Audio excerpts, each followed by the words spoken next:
Hello, I'm doing a movie review, and the movie I want to review is Pumpkinhead II, Blood Wings.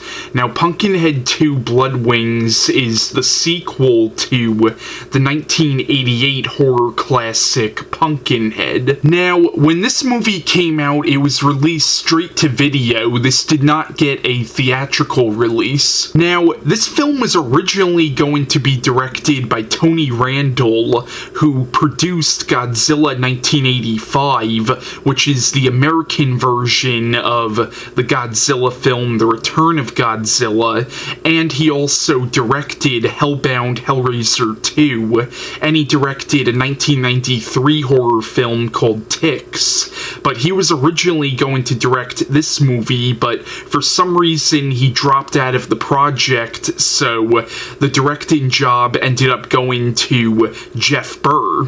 Now, Jeff Burr also directed Leatherface, the Texas Chainsaw Massacre 3, and he directed Puppet Master 4 and Puppet Master 5, The Final Chapter. Now, the film stars Andrew Robinson, who played the villain in the first Dirty Harry movie, and he also played Larry in the first Hellraiser movie. The movie also stars Amy Dolenz.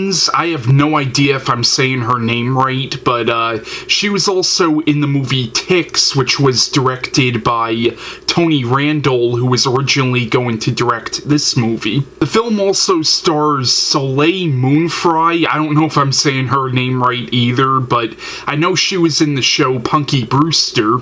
And I find this to be kind of hilarious, but Roger Clinton Jr. has a small role in this movie, and he's actually the half-brother of former U.S. President Bill Clinton. The movie also has a brief cameo appearance from Linnea Quigley, who most people would know from The Return of the Living Dead. The film also has a brief cameo appearance from Kane Hodder, who played Jason in several of the Friday the 13th movies. Now, I first saw this movie when I was 9 years old. I remember my aunt rented it from Blockbuster, and I remember when I saw this movie, this was probably one of my favorite movies at the time I saw this. Like, I absolutely fell in love with this movie, and I wanted to watch it over and over again. So I used to love this movie a lot when I was a little kid. As I got older, I started to notice that yeah, the movie really isn't that good. Now, I do like this movie as a guilty pleasure, but in reality, it really isn't that good of a movie. Once again, I really only like it as a guilty pleasure. Now, Pumpkinhead II Blood Wings does not appear to have any continuity with the first movie, or at least it doesn't appear to have any continuity with the first movie. Pretty much, this is one of those sequels that retcons everything. It's one of those sequels that ignores the events of the first movie, and I'm personally not a big fan of sequels like that. Sometimes sequels like that can work, but 9 times out of 10, I personally prefer a sequel that actually connects to the first one. So, the plot of Pumpkinhead II Blood Wings is it begins in the 1950s, and in the beginning of this movie, you see a deformed boy named Tommy get brutally murdered by this gang of hoodlums. The film then jumps ahead the present time, and it begins following a character named Sean, played by Andrew Robinson, who becomes the new sheriff of this small town. Now, in the movie, you realize that he has problems with his daughter, and his daughter starts hanging around this group of teenagers who are almost like the local troublemakers in the town. town, and one night she goes out with them, and they're fucking around in their car, and they accidentally hit this old lady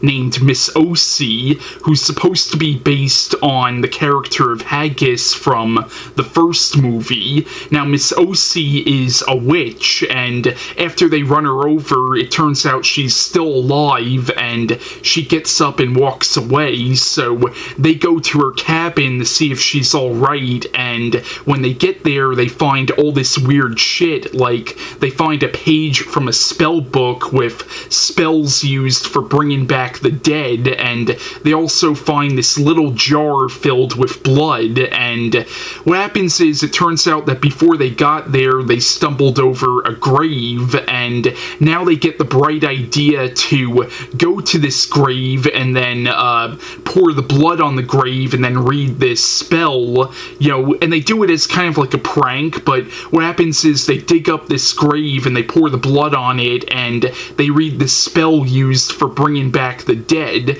and of course at first it doesn't work, so they go home, but what they don't realize is they actually have resurrected this dead body that they dug up, and it turns out that it's the dead body of that deformed boy who you saw get killed in the beginning of the movie, and when they bring him back, he comes back as a demon, and he pretty much ends up being Pumpkinhead in this movie, and so what happens is Pumpkinhead ends up going after the people who killed him when he was this deformed boy named Tommy, and in the movie, the sheriff, played by Andrew Robinson, figures out what's going on, and he's the one who has to stop Pumpkinhead in the movie, and that's the basic plot line of Pumpkinhead II Bloodwings. Now, in the movie, you find out that that deformed boy named Tommy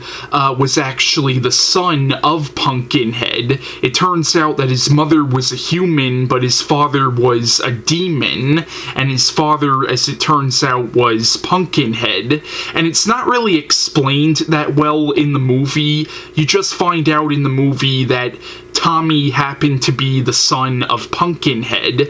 Now, I say the film doesn't have any continuity with the first one, but at the same time, since the Pumpkinhead in this movie is technically supposed to be the son of Pumpkinhead, that means that the Pumpkinhead that is actually his father could have been the Pumpkinhead of the first movie, so it doesn't completely disregard the first movie, but at the same time, it doesn't make any reference to the events of the first movie, but it's definitely really weird that Pumpkinhead, like, I guess Pumpkinhead must have raped a woman or something, and that's how Tommy was born, but it's not really explained that well in the movie. Now, as I said before, I like Pumpkinhead 2 as a guilty pleasure, but it really isn't that good of a movie, especially if you compare it to the first movie, which I think is a horror classic.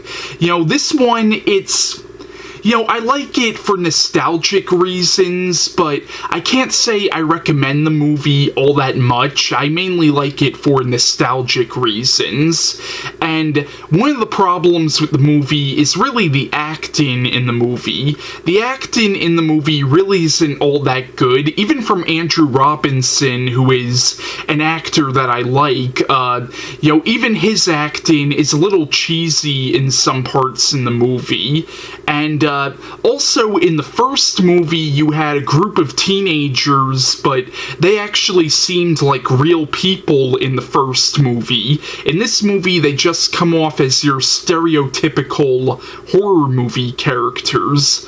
Also, in the first movie, Pumpkinhead legitimately looked real in the first movie. In this one, you can tell it's a guy in a rubber suit, so the effects work in this movie definitely aren't as as good as they were in the first film. Now, if you do get this DVD, definitely check out Jeff Burr's audio commentary for the movie. It's actually a really interesting commentary. Now, there was actually a video game made based on this movie called Bloodwing's Pumpkinhead's Revenge, but I heard the video game really wasn't that good. But yeah, that's my review on Pumpkinhead II Bloodwings, and bye.